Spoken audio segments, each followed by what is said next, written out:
Okay, like always, I need to get my chair, and then I gotta make a cup of coffee. Smoke's going right in my face, right in my face, right in my face. Oh my God. You see the light in the sky in the background?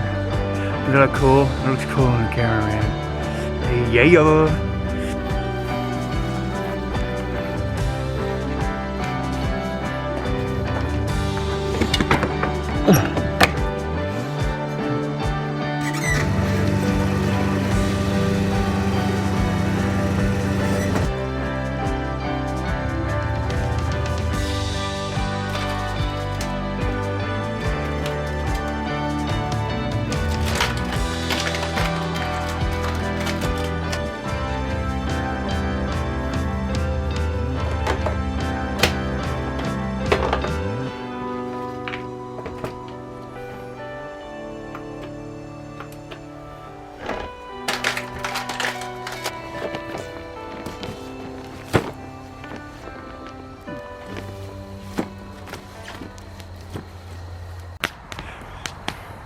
Hear that fire?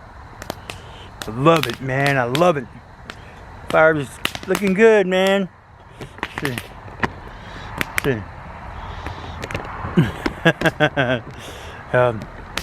Got my coffee. I was meant to, I wanted to get out here and mow and weed eat and everything back here today, but man, I haven't taken a day and just relaxed all day in a long time. I think mentally, I really needed it, and you know, because I know in recovery, like, it gets very different, I should say, and there's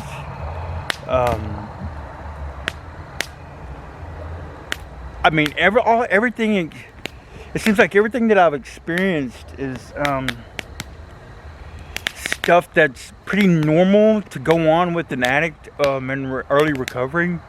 You know, because a couple years or whatever, that's still considered early. You know what I mean? No, you're still adjusting. You're still healing. You're still trying to get used to things. And I think the more that you know what to expect in early recovery and kind of have an idea of what's going to go on and what's going to happen, the less you could freak out, you know, the less you freak out about it, you know,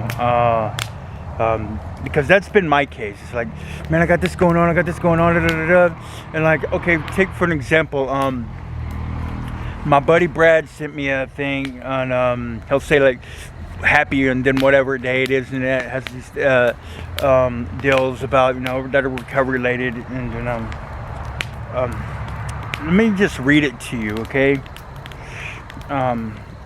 Thanks, Brad. I really appreciate it, man. These really help out a lot. Where's it at? Okay. Okay. And this is, I needed to be reminded of this, right? Okay. So it says, "Happy Monday." What's up, Brad? In early recovery, fear and insecurity is overwhelming. However, it takes time to reverse my mental well-being and my self-imposed negativity that I have grown accustomed to. I'm so used to negativity because that's what my brain has been clung to for so long now, right? So in early recovery, you got to realize that all these quirks and ways of negative thinking and all this stuff, it's not going to go away overnight.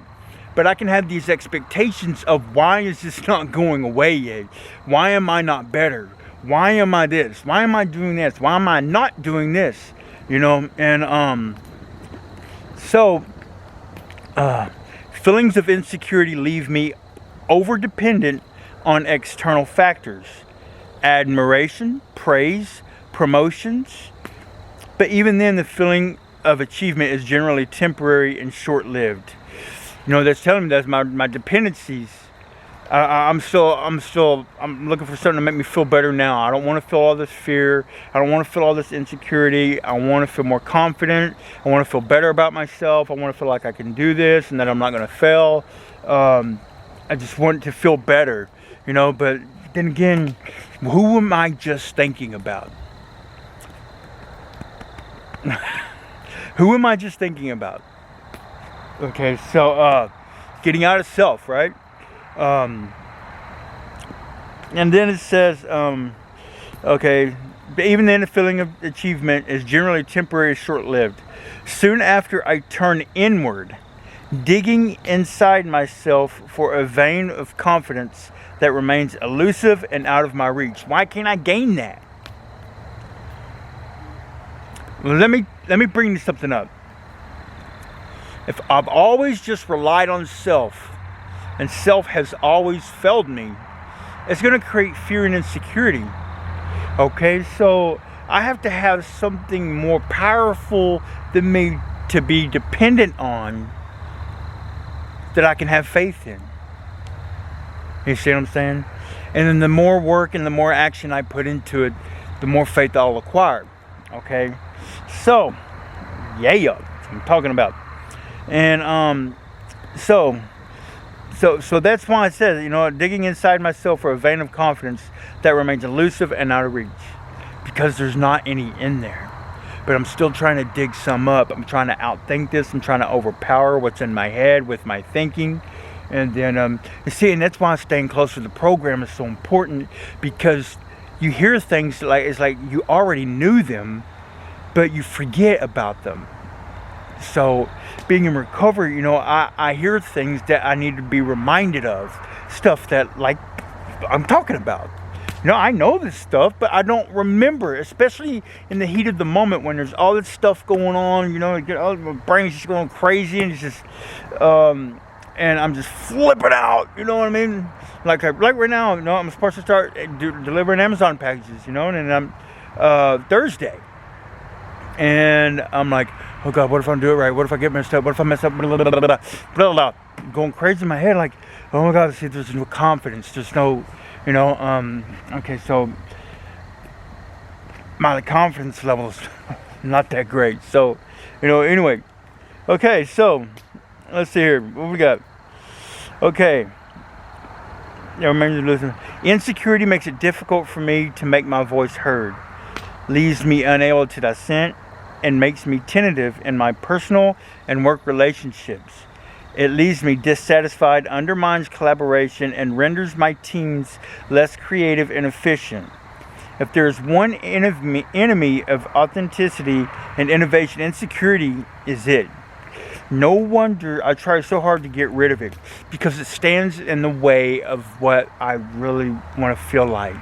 You know what I mean? I want to feel better. I don't want to be insecure in a relationship and and freak out about stuff. I don't want to be so insecure and fearful about trying something new that I don't do it, and I just don't try out new things. You know, due to worrying about how I'm going to look in front of somebody, or just whatever. You know what I mean? Fear will keep you crippled. And it keeps you from living life. You won't try things that you really want to try, and then you get down on yourself about it, and it's like, fuck, you know what I mean? So being able to overcome fear is very important in recovery, because fear will keep you stagnant and keep you in one place. All right, so the better you can work on overcoming fear, the better, because fear is so crippling. Like I said, it'll keep you from living life. Okay, but like I was talking about, yeah, fear is crippling. It will, like, sometimes it can get paralyzing. Like, take for an example. I was at Sonic, okay? I knew this girl was checking me out. I knew that she liked me. I knew. You know what I mean? But in my head, I'm telling myself, oh, it's all in your head, you know, she really don't, da, da, da, da. My head's constantly making me feel like I'm less than, to a point to where the fear of asking her if I could give her my number is crippling. I was like, what the fuck, man? like this girl's walking by and fucking and doing this to me, you know what I mean? As she's walking by, taking out orders from Sonic. Oh, you see what I'm saying? I'm like, you know, and then like, I don't got myself so freaked out that I can't do it. So what's that tell me? What does that tell me? That tells me the problem is in my thinking. And that the more I tried to control it and not do it, the more I did it. See what I'm saying? The more I try to control the situation that is uncontrollable, the worse I make it, because I'm constantly trying to manage it and make everything okay. But it's what I have to remember is that everything is not always going to be okay. You know what I mean? There's going to be anxiety. There's going to be nervousness. There's going to be fear. There's going to be stuff. But that learning how to continue in the face of it is what we're striving for. That's what we're going for here. You see what I'm saying? And I just, and like I said, like you talked about in this, okay? Fear and insecurity is overwhelming.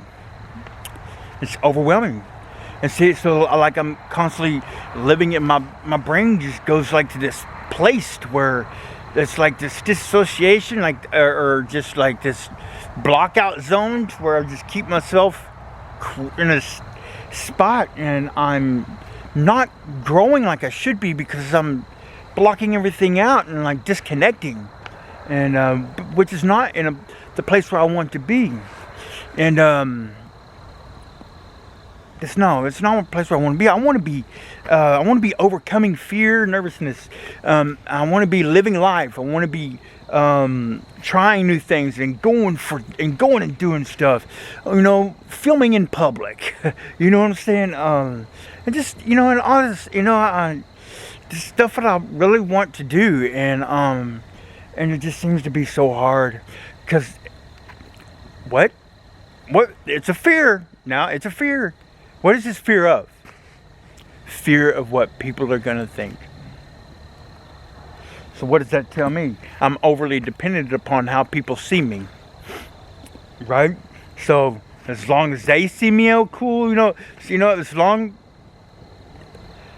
I just worry too much about what they think, okay? And which is not good, because that tells me that I'm either overly dependent upon how people see me, or I just worry too much about like messing up or looking stupid in front of people, but it's an unreasonable fear because people mess up, but see, and then that fear creates low self-confidence. For an example, in the job, I worry about messing up and looking stupid. I fear having to answer or ask the same question more than 2 times. You know what I mean? And looking stupid, or just whatever.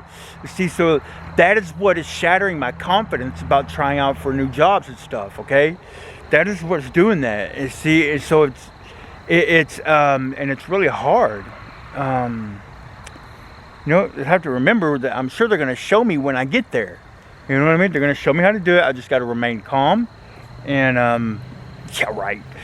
Me remain calm. But hey, I am getting better. I am getting better. I think, and like today, I was freaking out. Like I said, I was freaking out at the parole office, thinking I wasn't gonna get to pee, and then dude come out and said, because he was trying to pee too, and dude come out and says, yeah, you only got 2 hours to pee, or they dock you as a fail. And I'm like, oh, I was like, what? I was like, man.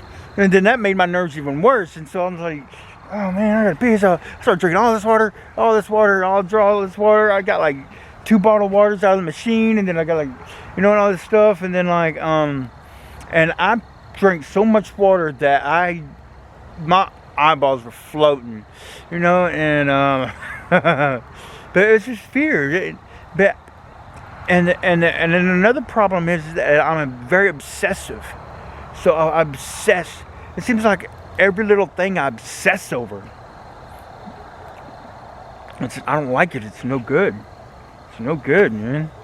And because it can be an emotion, a thought, something I'm doing, or just whatever, and I'll obsess and lock on it, and can't stop, and it gets pretty miserable. So anyway, But fear says in the big book, I think it says something like, fear is an evil and corroding thread.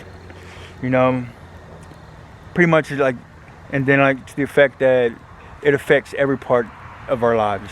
You know, in which it does. Fear is terrible.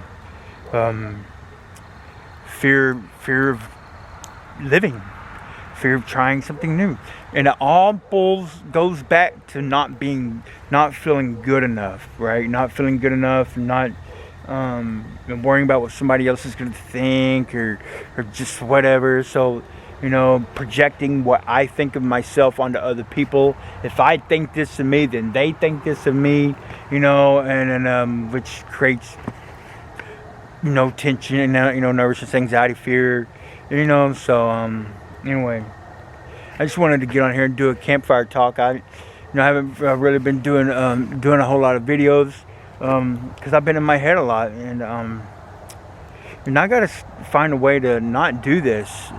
I've been praying for willingness. I've been praying, you know, I've been reading my stuff, and there's something wrong. There's something that's holding me back, and it's keeping me trapped. You know, it's keeping me trapped, and it's just something that my head is locked onto that I can't seem to get past. But I tell you what, fire died down a little bit. So I tell you what, I'm gonna keep trying. I'm not gonna give up, because guess what? You know, I want to stay clean, and I want to stay sober, and I want to start living my life. You know what I mean? Things are, you know, my feelings and emotions.